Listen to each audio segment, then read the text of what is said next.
Vietnam's rapid island building campaign in the South China Sea is now drawing global attention for its scale and other aspects. The recent development is also speaking volumes about the region's growing military competition and what's happening there. A new report by the Asia Maritime Transparency Initiative at the Center for Strategic and International Studies says Vietnam has added more than 534 acres of new land in the disputed Spratly Islands over the past year alone. In fact, the report says Vietnam's total reclaimed land in the archipelago has now reached about 2,771 acres. This is a major expansion of its presence in one of the world's most strategic waterways. The biggest development has also taken place at the Bark Canada Reef, which has now become Vietnam's largest base there. After finishing large-scale landfill operations early this year, Hanoi has moved to smaller expansion projects across several other features in the second half of 2025. The report also warning of serious environmental damage. It says Vietnam's dredging and reclamation work has destroyed more than 4,120 acres of reefs. This includes coral areas covered by landfill and channels dug for new harbors. But China at the same time remains far ahead in the island building race. Beijing's total artificial land area in the South China Sea has now reached about 5,460 acres, with over 6,224 acres of reef damage. New Chinese reclamation work at the Antelope Reef has further widened the gap with Vietnam. The South China Sea, meanwhile, continues to be one of the world's most contested regions, with China claiming almost the entire waterway, despite overlapping claims from several countries like Vietnam, the Philippines, Malaysia, and others. But as territorial tensions rise, Vietnam is also looking to strengthen its military deterrence. And that's where India's BrahMos missile enters the fray. Vietnam has now emerged as the latest country in advanced talks to buy India's BrahMos supersonic cruise missile system. Reports say New Delhi and Hanoi are discussing a deal worth around $700 million, with talks moving forward during the Vietnamese president's India visit. If the deal is finalized, Vietnam would become the third country to acquire BrahMos after the Philippines and Indonesia. The Philippines, remember, signed a $375 million deal. This was in the year 2022. Indonesia agreed this year to finalize a contract worth more than $340 million.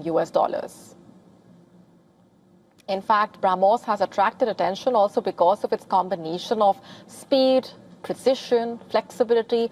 The missile can be launched from land, sea, and air platforms. And its fire and forget guidance system allows it to strike targets without further operator input after launch. Its performance also stands out against Western systems, for example. While America's Tomahawk cruise missile travels at subsonic speeds of around Mach 0.8, BrahMos can fly at more than Mach 3, making it one of the fastest cruise missiles in the world. The growing global interest in BrahMos also reflecting a major shift in the international defense market as more countries look for powerful non-Western weapon systems. Its range currently standing at about 450 kilometers. India is also developing a hypersonic version for future deployment. The missile also gained attention after its combat use during Operation Sindoor in May 2025, which was the Indian military's response following the Pahalgam terror attack. India's defense exports, meanwhile, also rising rapidly. Reports suggest that in the 2025 to 26 financial year, BrahMos Aerospace reportedly recorded $620 million in revenue, including export contracts worth $480 million. Overall, India's defense exports touched a record $4.6 billion, which is a massive 62.6% jump year on year. And the list of countries showing interest in BrahMos continues to grow. It includes nations across Southeast Asia, West Asia, Africa, Latin America, as countries seek stronger defense capabilities and greater strategic independence. India's BrahMos missile is fast emerging as a global game changer. देशभक्ति हमें चुनौती दे रही है और हमें इस चुनौती को स्वीकार करते हुए विदेशी मुद्रा को बचाना होगा।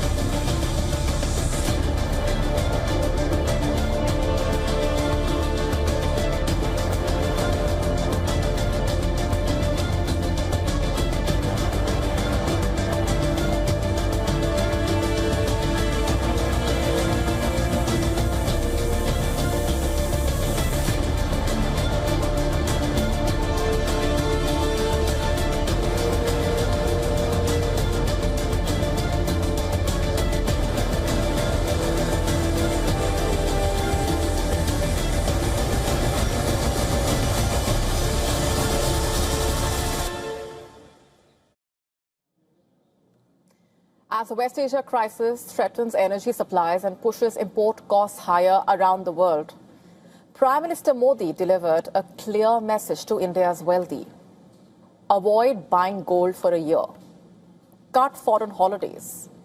And while making a country-wide appeal to use less fuel, the government believes these measures could help India reduce imports, slow the fall of the rupee, protect foreign exchange reserves, and most importantly, limit the damage if the West Asia conflict deepens further. Listen to this. विदेशी मुद्रा बचाने के लिए हमारी देशभक्ति हमें चुनौती दे रही है और हमें इस चुनौती को स्वीकार करते हुए विदेशी मुद्रा को बचाना होगा. The overall message from India is clear. The West Asia situation is no longer just a geopolitical crisis far away. It could soon hit the Indian economy, household budgets, consumer prices possibly, and India is taking the steps to safeguard against it. A report, in fact, warning that India's current account deficit could widen to around 2% of the GDP in the event of a prolonged West Asia crisis. Not just that, the report says a rising import bill could put significant pressure on the economy. The warning also coming as India's external balance is already under stress. The Reserve Bank of India data showing India's foreign exchange reserves fell by $7.7 billion to $690 billion for the week ending May 1. The central bank also saying gold reserves declined by $5 billion to $115 billion. Foreign currency assets, the largest component of the reserves, also decreased by $2.7 billion to $551 billion, those numbers on your screen. In fact, that's why the government has also targeted three major sources of foreign exchange outflow: gold, foreign travel, and oil. Remember, gold remains one of India's biggest economic vulnerabilities in a way. Commerce Ministry data showing India's gold imports surged to a record $72 billion in financial year 2025 to 26. That is a 24% jump from $58 billion in the previous year. India is estimated to consume between 700 and 800 tons of gold every year, the precious metal accounting for around 9% of India's total import bill, second only to crude oil. Industry estimates suggest that even a one-year pause in gold purchases could save between $40 and $50 billion in foreign exchange. That's how significant this is. In fact, the Indian government's push also carries risks at the same time. Stakeholders in the gems and jewelry industry warning that a sharp fall in gold buying could also trigger a major retail slowdown and impact millions of jobs. So that's the other concern. The All India Gem and Jewelry Domestic Council saying the industry employs more than 10 million people directly, including artisans, designers, and sales staff. The sector, it claims, also contributes nearly 7% to India's GDP. The government's appeal also extending to foreign travel, especially luxury destination weddings. The Ministry of Tourism says more than 32.71 million Indians traveled abroad last year. Industry estimates showing more than 5,000 Indian weddings take place abroad every year, with total spending close to 50,000 crore rupees. And the government aims to keep that money within India, basically, instead of flowing into foreign economies, to put this simply. But oil remains India's biggest contributor to the import bill, remember. India imports nearly 90% of its crude oil requirements, making the economy vulnerable to any global price shock caused by the West Asia crisis. The government and energy sector estimates suggest that a 5 to 10% reduction in fuel consumption could save between 10 and $15 billion every year. Between 10 and $15 billion every year. And that's why the government is also pushing for work from home, public transport use, and also lower fuel consumption. Opposition parties, meanwhile, have attacked the government's appeal, calling it an admission of economic failure and that the burden of a weakening rupee as well as global shocks are now being passed on to ordinary citizens, they say. The government insists, meanwhile, the steps are only precautionary and necessary to protect India's economy during a period of geopolitical uncertainty. Economists also saying India has a relatively safe buffer at this point.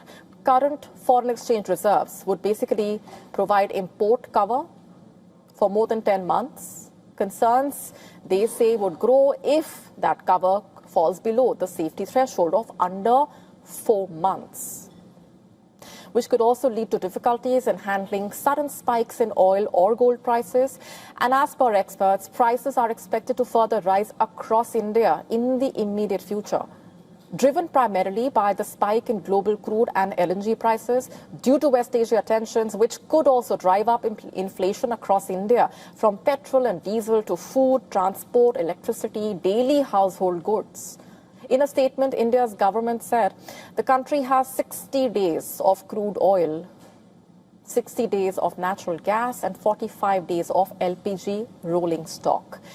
Indian government has also said that the country has ample stocks of fertilizers to meet the demand for the upcoming Kharif sowing season and appealed to the farmers not to engage in panic buying. And India is not the only country under pressure, of course. For example, 90% of Japan's crude oil imports pass through the Strait of Hormuz. The disruption in supply has also led to a surge in oil prices and caused volatility in the markets. And according to the International Monetary Fund, the West Asia conflict is expected to damage the UK economy more than any other G7 nation, leading to higher inflation and lower growth. In the US, meanwhile, the conflict has resulted in gasoline prices rising by approximately 50% since the start of the war, contributing to rising inflation and complicating the US Federal Reserve's monetary policy. So ultimately, the success of India's economic nationalism call, in a way, is likely to depend on the public's response. As of now, cats are having a major moment in East Asia. If you believe in the controversial cat versus dogs debate, which essentially boils down to that age-old question, are you a cat person or a dog person? Cats, as of now, are winning in that part of the world, as opposed to dogs in terms of popularity. Before we get to the why, let's also acknowledge that it's perfectly possible to be both a cat and a dog person, or be neither, to each their own. Coming back to what's happening in East Asia, it's witnessing what is being called a cat ownership boom. A number of factors are responsible for this. For instance, in Taiwan, pet cats outnumber dogs for the first time in 2025, according to a government survey. Japan perhaps started the trend, with cats overtaking dogs a decade ago, but that also remains a question. It's also important to point out that in parts where dogs are still more common, cats are growing in popularity. For example, South Korea or Hong Kong. And there are some factors overall that are common in all places that could be causing this. Among the factors, there's the aspect of people living in small apartments in dense cities, which could also mean that they're often lonely, or they could be having hectic jobs, which could mean there's little time in hand to actually look after a canine companion. Therefore, felines win in that department. Basically, the challenges of city life, but that, of course, does not apply to everyone, as there are different ways in which people look at these challenges as well. There's another significant factor at play, with some places having a history of what can be called cat mania. For instance, there are several cat islands with feral feline populations. In Japan, the country is also home to the popular cartoon character Hello Kitty. These are just some of the factors at play. In fact, over the last few years, with animals being regarded as companions or dealing with loneliness as well, among other aspects, overall, Asia's pet economy has been booming. So whether you are a cat person or a dog person, neither or both, looking after animals is what matters while making the planet a better place for them. To stay up to speed with the latest news, download the WION app and subscribe to our YouTube channel.